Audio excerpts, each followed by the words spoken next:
முதலமைச்சரோட position சீரியஸா இருக்குன்னு எல்லாருக்கும் தெரியும். அதனால இப்ப அடுத்த முதலமைச்சரை தேர்ந்தெடுக்க வேண்டிய கடமை நமக்கு இருக்கு.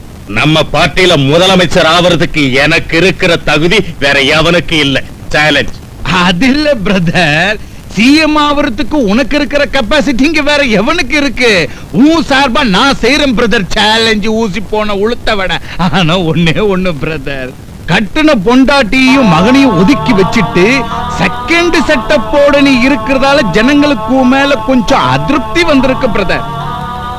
அது என் பர்சனல். பர்சனல் தான் பிரதர், பர்சனல் தான்.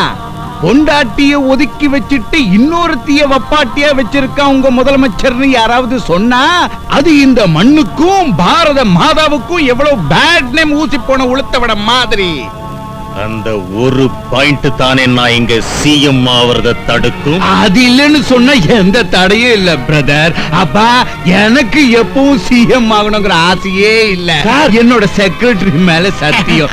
வேலை நம்ம பார்ட்டிக்கு ஆப்போசிஷன் ஆளுங்க உன் மகனுக்கு கீ கொடுத்து உன் பொண்டாட்டிய உனக்கு போட்டியா நிக்க வச்சாங்கன்னு வச்சிக்க.